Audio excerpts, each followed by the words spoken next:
नमस्कार साथियों, स्वागत है आप सभी राजस्थान स्टेट ओपन बोर्ड के कक्षा 10वीं के सभी साथियों का। साथियों, कल आपकी परीक्षा होने वाली है चित्रकला यानी पेंटिंग के पेपर की, जिसका पेपर कोड 225 है। साथियों, आप सभी के लिए सबसे पहले आप देख लीजिए, जो पेपर आप स्क्रीन पर देख पा रहे होंगे, इस पेपर को हम इस क्लास में हल करने वाले हैं और हर एक सवाल के उत्तर को इतनी अच्छी तरीके से समझने वाले हैं ताकि आपको हर एक सवाल अच्छे से रटारट याद हो जाए। क्योंकि कल आपकी परीक्षा में पता नहीं कौन सा सवाल आपके सामने रहे और आपके अच्छे नंबर दिलाने में सहायता करे। तो सबसे पहले देख लीजिए, जो आपकी परीक्षा होने वाली है चित्रकला पेंटिंग की कक्षा 10वीं की, उसके लिए आपको 30 नंबर का पेपर आने वाला है, जिसमें 17 सवाल आएंगे और जिसे करने के लिए 1.5 घंटे का समय आपको दिया जाएगा। तो आज चलिए हम शुरू कर रहे हैं पहले सवाल से। तो आप सभी साथी चैनल को सब्सक्राइब कर लीजिए और कमेंट करके बताइएगा पेपर देखने के बाद कि यह पेपर आपके लिए कैसा रहा है, कैसा लगा है। चलिए, पहला सवाल आपके सामने स्क्रीन पर है। क्या कह रहा है पहला सवाल? रामपुर वृषभ स्तंभ शीर्ष का सामान्य परिचय हमें देना है। चलिए हम देंगे, उससे पहले दूसरा सवाल भी देख लीजिए।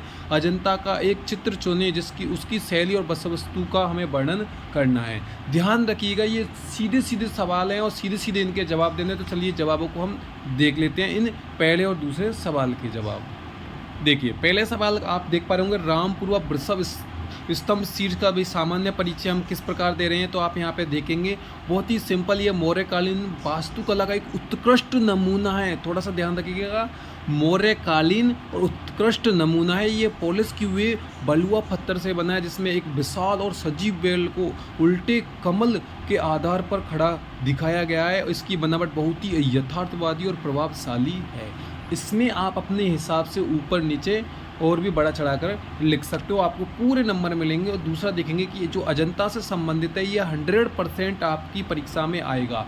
अब आपने अगर पुराने पेपर और भी दिखेंगे तो उसमें हर एक पेपर में इस तरह का अजंता से संबंधित सवाल आता ही है। तो अजंता जो पेंटिंग है उसके बारे में देखिए, जो इसकी शैली है वो देखिए रेखा प्रदान है, जहाँ कोमल और प्रभावपूर्ण रेखाओं का उपयोग किया गया है। रंगों का चुनाव शांत और सौम्य है। विषय के बारे में हम बात करें तो आप देखेंगे, यह उदाहरण पद्मवाणी बोधिस्तव, इसका थोड़ा ध्यान रखिए। चित्र का जो नाम पूछा है ना, वो यहाँ पे दे रखा है और इसका विषय के बारे में आप यहाँ पे देख सकते हो, पद्मवाणी क्या दे रखा है। तो आप इसको देखने के बाद चलिए हम अगले और सवालों को अब देखते हैं। पहले इसका आप स्क्रीनशॉट ले लीजिए। देखिए, तीसरा सवाल आप देख पा रहे होंगे, जो इम्पोर्टेंट है, भी जो कोंकण मंदिर से संबंधित हमें शिल्प का प्रशंसात्मक टिप्पणी करनी है मूर्ति शिल्प पर। और जैन लघु चित्रों के बारे में आप क्या जानते हैं, कल्प सूत्र के बारे में हमें बताना है। इसके अलावा आप 5वां देखेंगे, लोक कलाकार जो ग्रामीण समाज में किस प्रकार सहायता पहुंचाते हैं। तो इन तीनों सवालों में सबसे महत्वपूर्ण जो ये 2 सवाल हैं, आपने अगर पेपर देखे होंगे तो उनमें यह हर बार इनसे संबंधित सवाल आता है। तो इन तीनों सवालों के जवाब हम अब एक साथ देखते हैं।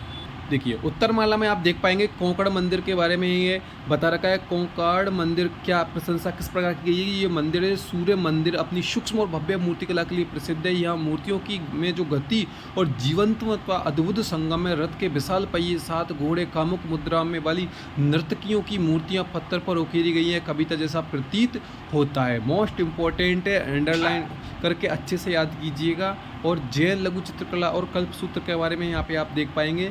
तो आप इसका भी स्क्रीनशॉट लेकर के बढ़िया इसको रट लीजिएगा, ये ज़रूर आ सकता है। और लोक कला के बारे में आप अपने मन से लिख दीजिए।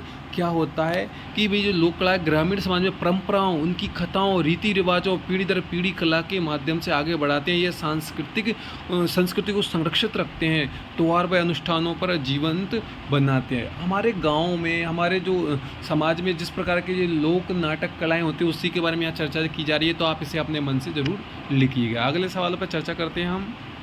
देखिए, मैं इतनी मेहनत के साथ आपके लिए पेपर उपलब्ध करवाता हूँ, लाता हूँ, उनके सवाल आपके लिए उपलब्ध करवाता हूँ। तो एक लाइक तो आप ज़रूर कीजिए और अपने ज़रूरतमंद साथियों तक इसे भेजिएगा ज़रूर। चलिए देखते हैं अगले छठे सवाल में। उन उपयोगी वस्तुओं की सूची बनानी है जिन्हें कंता की कढ़ाई में की जाती है, और विभिन्न कर्मकांडी लोक कलाओं के नाम लिखने हैं। और 8वें सवाल में आपके लिए अथवा में भी दे रखा है, रेनेसां चित्रकला की ऐतिहासिक पृष्ठभूमि के बारे में। या फिर आप मोबाइल माइकेल एंजेलो का रेंसा कलाल का महान मूर्तिकार मानते हैं? तो इसके बारे में हमें बताना है। चलिए मैं इन तीनों सवाल के जवाब बता देता हूँ। देखिए छठा सवाल है भाई, जो कंता कढ़ाई वाली वस्तुएं हैं उनमें कौन कौन सी चीज़ें काम आती हैं, जो आप यहाँ पर देख पा रहे होंगे। इसका स्क्रीनशॉट लेकर बढ़िया पड़िएगा।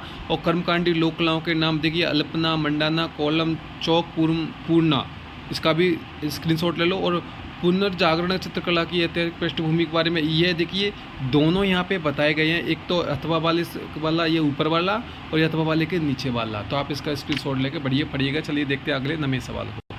देखिए नवा सवाल आ गया है, देगा के बारे में आप क्या जानते हैं? इसका एक चित्र मूल्यांकन करें। मोस्ट इम्पोर्टेंट है, थोड़ा ढंग से पढ़िएगा, ध्यान दीजिएगा। और 10वां देखिए, वैन गोग की कलात्मक उपलब्धियों का संक्षिप्त मूल्यांकन करना है। और घनवाद के विकास के सेजों में क्या योगदान है, इसके बारे में भी हमें बताना है। तो इन तीनों सवालों के जवाब चलिए दिखाता हूँ मैं आपको।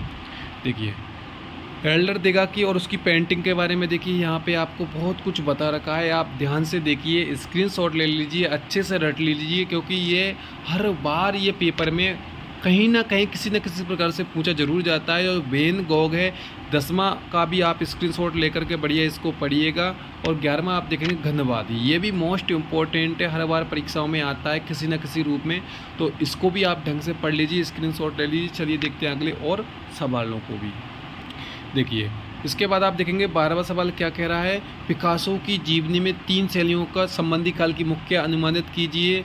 और परसिस्टेमेंट ऑफ मेमोरी, चित्र का प्रतीकात्मक रूप से पहचान और उनके अर्थ को क्या बताते हैं भाई, इसे बताना। और कला में घनवाद को परिभाषित करना है। चलिए उत्तरों को हम देखते हैं।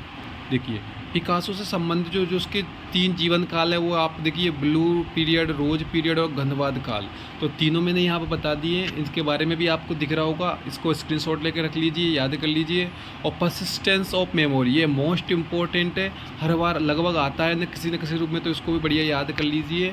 और कला में घनवाद को परिभाषा, तो आप इसके बारे में भी थोड़ा ध्यान से पढ़िएगा, इसका स्क्रीनशॉट ले लीजिए। 2 लाइनों में है भाई, घनवाद एक आधुनिक कला का योग आंदोलन है, जिसमें वस्तुओं को उनके प्राकृतिक रूप में दिखाने के बजाय उनको छोटे ज्यामितीय टुकड़ों को तोड़कर एक साथ कहीं दृष्टिकोणों में दिखाया जाता है, यही कला में घनवाद है। तो थोड़ा ध्यान से पढ़िएगा, इम्पोर्टेंट है। चलिए देखते हैं हम अंतिम जो 3 सवाल बचे हैं उनको। जो 15वां सवाल आप देख पा रहे होंगे भाई, चित्र मुद्रण करना है भारतीय कला में। और समकालीन भारतीय कला का भाई जो क्षेत्र में गगनेंद्र नाथ ठाकुर की उपलब्धियों को हमें अनुमानित करना है। उसके बाद भारतीय आधुनिक कला में क्रमिक विकास की समीक्षा करना है। चलिए इनके उत्तर हम देख लेते हैं। देखिए 15वां सवाल का जवाब आपको यहाँ देखने को मिल रहा होगा, मोस्ट इम्पोर्टेंट, थोड़ा ध्यान से रखिएगा। और 16वां सवाल का जवाब भी आपको यहाँ देखने को मिल जा रहा है, इसका भी आप स्क्रीनशॉट ले लीजिए। और 17वां सवाल भी ये आपके सामने आ चुका है, जो हमारे इस पेपर का लास्ट सवाल था, उसका जवाब है ये। तो आप इसको भी ढंग से पढ़िएगा, मोस्ट इम्पोर्टेंट रहता है ये भी। और साथियों आप सभी को पता है कि मैं आपके लिए हर एक पेपर उपलब्ध करवा रहा हूँ, राजस्थान स्टेट ओपन बोर्ड का हर एक फाइल भी उपलब्ध करवा रहा हूँ। इसके अलावा आपके जो भी राजस्थान स्टेट ओपन बोर्ड से संबंधित कोई भी डाउट है, कोई बात पूछनी है, तो आप कमेंट कीजिएगा। मिलेंगे अगले पेपर के लिए साथ में लेकर के। धन्यवाद।